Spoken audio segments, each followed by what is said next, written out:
पवित्र गीतेवरती हात ठेवून सावी मुजुमदार इतक्या सफाईदारपणे खोटं बोलल्या म्हणून मला प्रश्न पडला. सावी मॅडम, माझे अशील अंगद निमकर यांच्याशी तुमचे संबंध आहेत हे तुम्हाला मान्य आहे ना?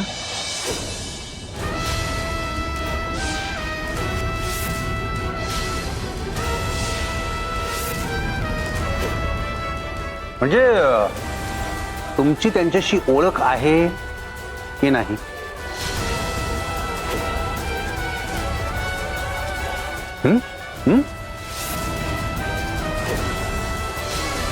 नाही नाही, तुम्हाला हे तोंडानं सांगायला लागेल की माझे अशील अंगद निमकर यांच्याशी तुमची ओळख आहे की नाही.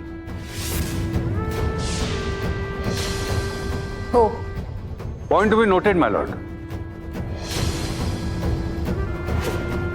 सो सावी मुजुमदार, माझे अशील अंगद निमकर यांच्याबरोबर असलेले तुमचे संबंध, आय मीन ओळख नेमकी कशा प्रकारची आहे? यांना सुरुवात कधी झाली जरा नीट सांगा ना कोर्टाला.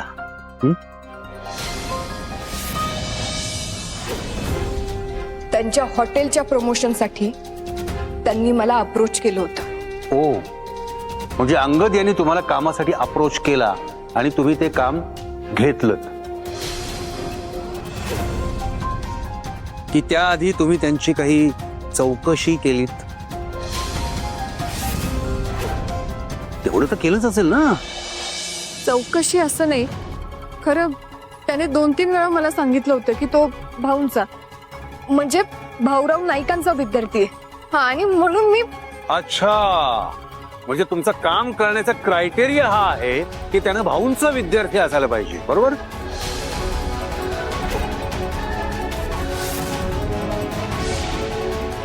ते असलं की झालं. म्हणजे भाऊंच्या सगळ्याच विद्यार्थ्यांबरोबर तुम्ही काम केलंय? तसं नाहीये खरं. असो असो. मग तुमच्या ओळखीच्या प्रवासात पुढे काय झालं? तुम्ही ते काम घेतलं, मग पुढे? नाही, मी त्यांचं काम घेतलं नाही. मी त्यांना सांगितलं की मी आधी साईट व्हिजिट करेन आणि मग ठरवण की काम घ्यायचं का नाही ते. हो, मग तुम्ही साईट व्हिजिट केली? हो. सावी मॅडम, तुम्ही तर मुजुमदारांच्या सुनबाई, धैर्य मुजुमदारांच्या पत्नी आहात तुम्ही. तुम्हाला पैशासाठी काम करण्याची एवढी काय गरज आहे?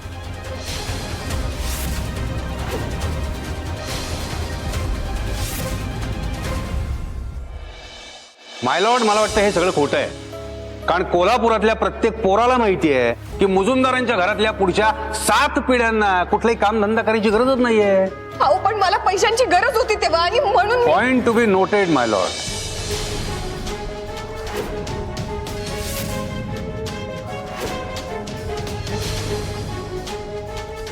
सावी मुजुमदार यांना पैशाची गरज होती आणि मुजुमदार यांच्याकडून ती भागवली जात नव्हती.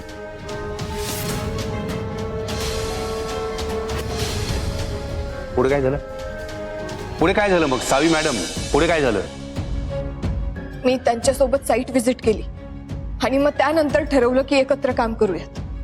पण अचानक अंगदचा फोन आला की त्याच्या फायनान्सरनं प्रोजेक्ट मधनं बॅकआउट केले आणि त्याला फंडिंगचा प्रॉब्लेम झालाय.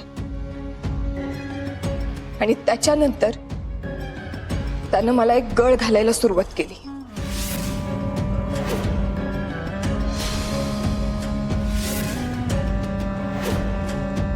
गळ? कसली गळ? माझे पती धैर्य मुजुमदारांकडे फंडिंगसाठी रिक्वेस्ट करण्याची.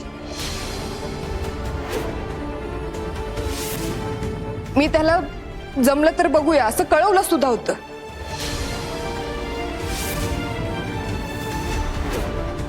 आणि या दरम्यान धैर्यांची तब्येत खूप खराब होती, म्हणून मी अंगदला परस्पर सांगितलं की धैर्य फंडिंग नाही करू शकत. तरी सुद्धा दुसऱ्या दिवशी तो न सांगता घरी आला आणि धैर्यांना भेटायचंय म्हणून दंगा करायला लागला. आणि त्याच दिवशी आमच्या घरी शिक्षण मंडळाची मीटिंग पण होती. त्यांच्या समोर दंगा नको म्हणून अंगदला मी परस्पर घरी पाठवलं, कारण तो असं घरी आलेला मला अजिबात आवडलं नव्हतं. खोटं बोलतायत जज साहेब, खोटं बोलतायत. ह्या गंडवत आहेत कोर्टाला.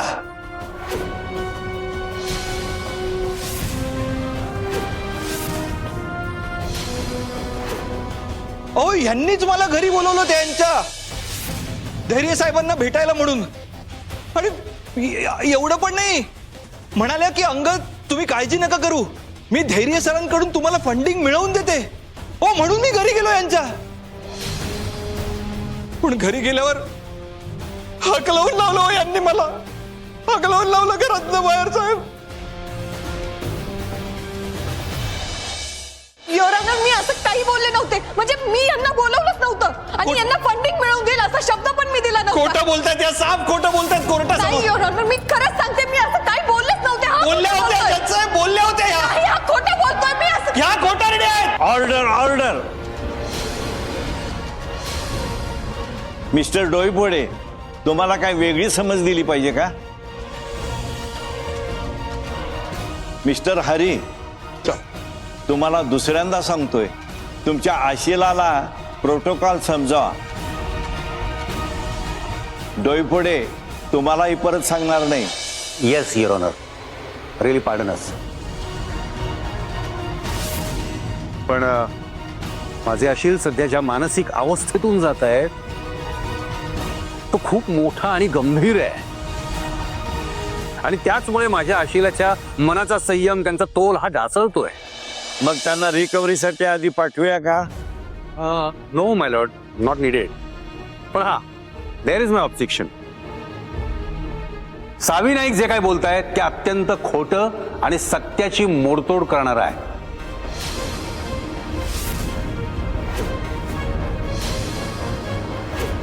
माझ्या विधानाला सपोर्ट करणारे सगळे पुरावे माझ्याकडे आहेत. कोर्टाने जर परवानगी दिली तर ते मी कोर्टासमोर ठेवू इच्छितो.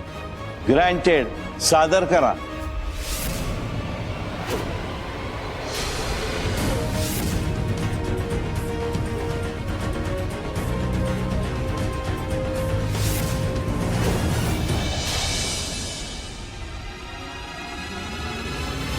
धैर्य,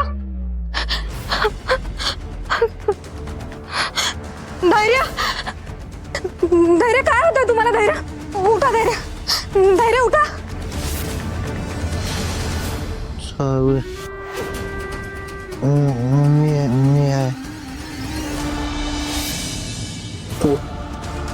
तू घबरू नको. तू एकटी नाहीस. मी आहे तुझ्यासोबत. सावी,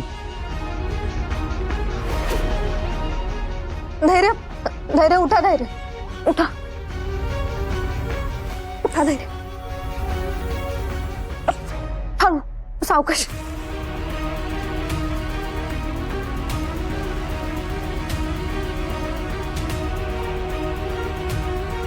धैर्य, सोडा मला.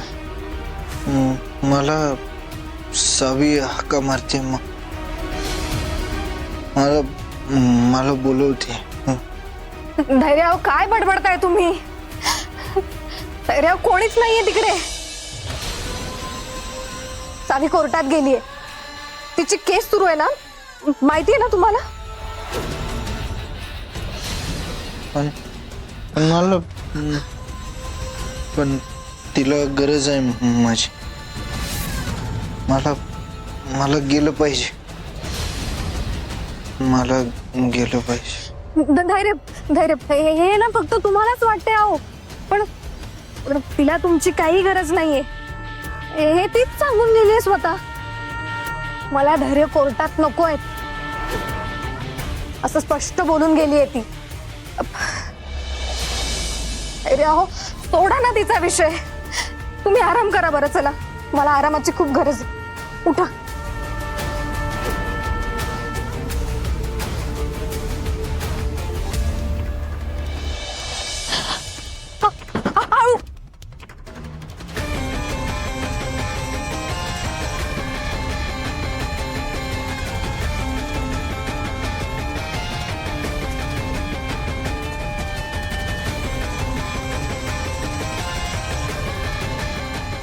सावी सावी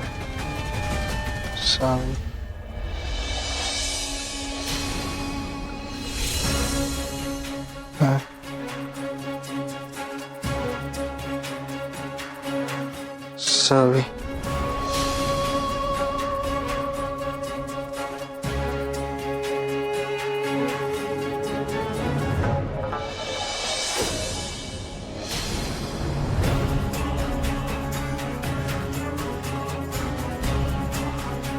धैर्य, तुमच्या मनातून त्या पोरीला कसं काढायचंय ते आता चांगलंच माहितीये मला. ही केस लवकरात लवकर संपायला पाहिजे फक्त. एकदा का ती संपली की ती सावी या घरातून कायमची निघून जाणार. आणि त्यानंतर मी लगेच आपल्या लग्नाचा मुहूर्त काढून तुमच्यासोबत लग्न करून टाकणार. म्हणजे तुम्ही फक्त आणि फक्त माझे होणार. तर कोणीच येऊ शकणार नाही त्यावेळी, कोणीच नाही. तुम्ही फक्त माझे असणार.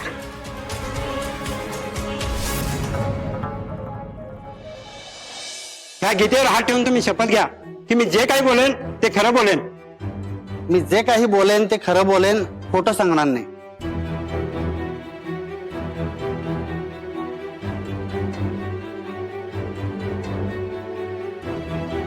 तुमचं नाव अगोदर कोर्टाला सांगा.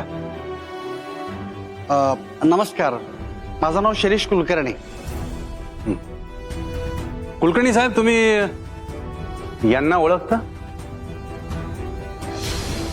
यांना कोण ओळखत नाही.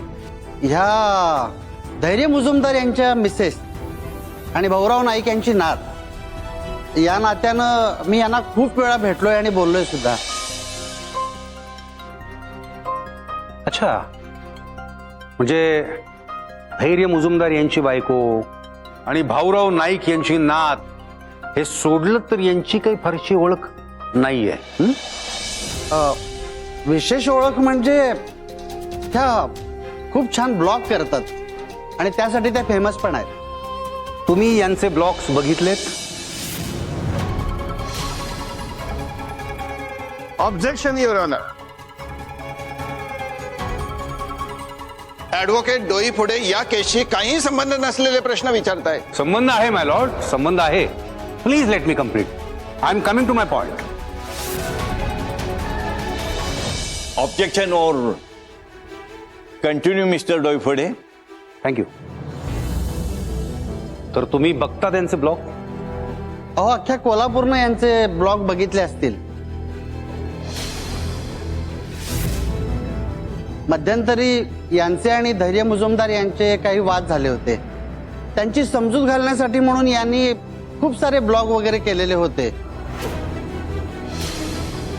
आणि धैर्य मुजुमदार यांचं मन वळवण्यासाठी खूप लोकांनी त्यांना फुलं पण दिली होती.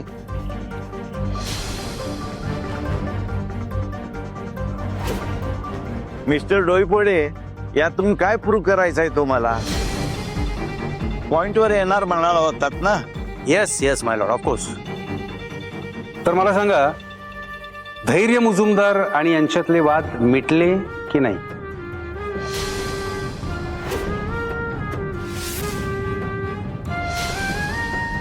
हो, आणि हे सुद्धा आम्हाला सावी मुजुमदार यांच्या ब्लॉगवरूनच समजलं. त्यावरून आम्हाला तरी असंच वाटलं की या दोघांच्या मधले वाद आता संपले. नाही, वाटलं म्हणजे जरा कोर्टाला नीट समजावून सांगा ना. त्या दिवशी धैर्य मुजुमदार यांनी शिक्षण मंडळाची घरी मीटिंग ठेवलेली होती आणि हे अंगद पण त्यांना भेटायला घरी आलेले होते.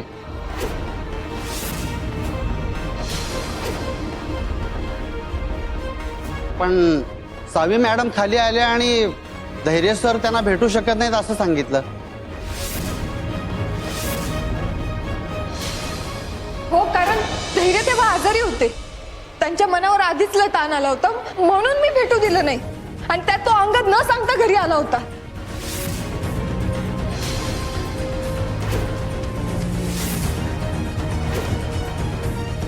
तुमचं काय म्हणणं आहे मिस्टर कुलकर्णी? धैर्य मुजुमदार खरोखरच आजारी होते?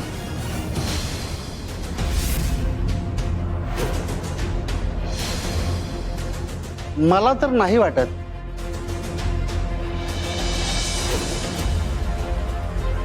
कारण जर ते आजारी होते आणि कोणाला भेटूही शकणार नव्हते तर शिक्षण मंडळाची मीटिंग मग त्यांनी घरी तरी कशा करता बोलवलेली होती?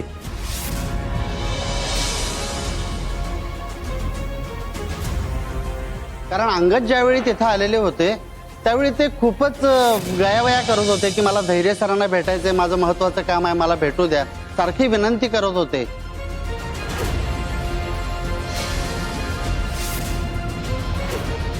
त्यांच्या एकूण वागण्यावरनच आम्हाला असं वाटत होतं की त्यांना मदतीची खूपच गरज आहे आणि ते अडचणीत आहे. मग पुढे काय झालं? अंगद आणि धैर्य मुजुमदार यांची भेट झाली नाही. सावी मुजुमदार यांनी त्यांना भेटूच दिलं नाही.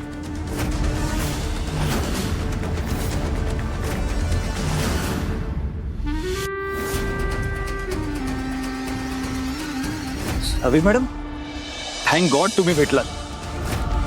मी तुम्हाला काय सांगू, मी खूप मोठ्या अडचणीत अडकलोय हो.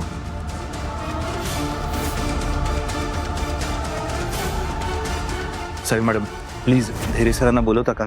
मला भेटायचं आहे. अंगद, धैर्य तुमची कुठलीच मदत नाही करू शकत. तरी पण तुम्ही घरापर्यंत का आलात? कारण मी अडचणीत आहे मॅडम. मला मदतीची गरज आहे म्हणून मी इकडे आलो. प्लीज, माझे शेवटचे होप्स आहेत. मला धैर्य सरांना भेटू द्या प्लीज प्लीज. मी तुम्हाला रिक्वेस्ट करतो. धैर्य तुम्हाला नाही भेटू शकत. या तुम्ही.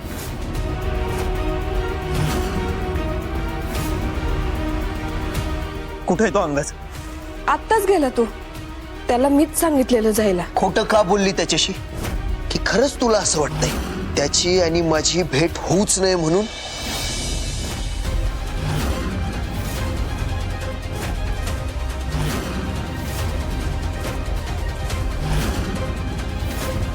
तेव्हा आमच्या लक्षात आलं की या पती पत्नींमधील वाद अजून संपलेले नाही आहेत आणि त्याला जबाबदार म्हणाल तर सावी मुजुमदारच आहेत. म्हणजे बघा ना, असं कोण करतं ना की आपल्या नवरा बायकोंच्या मधील खाजगी गोष्टींचे ब्लॉक करून जगभर प्रसारित करायचे. आणि यामुळेच कदाचित यांचं वागणं धैर्य मुजुमदार यांना आवडलं नसावं आणि म्हणून ते सावी मुजुमदार यांच्यावर नाराज असावे.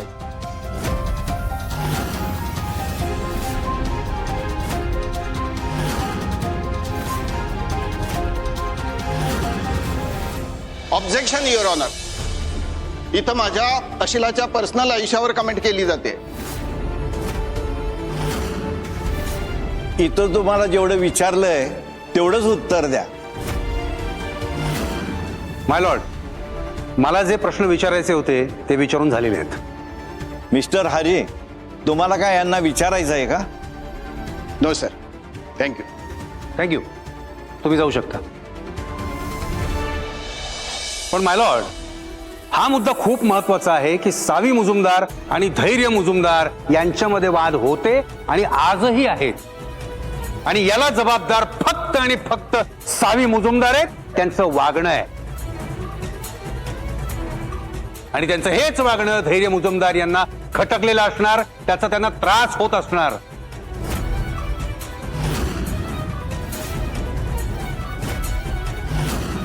म्हणून आजही बघा ना, अहो कुठला नवरा असा असेल जो आपल्या बायकोवर खटला चालवला जात असताना आरामात घरी बसून राहील?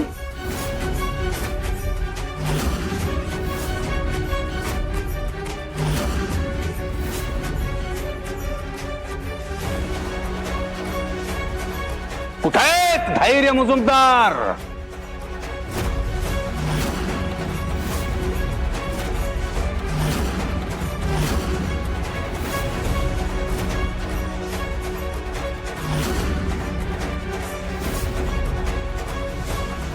दामिनी मॅडमनी मुद्दामच धैर्य नाही येऊ दिलं नाहीये.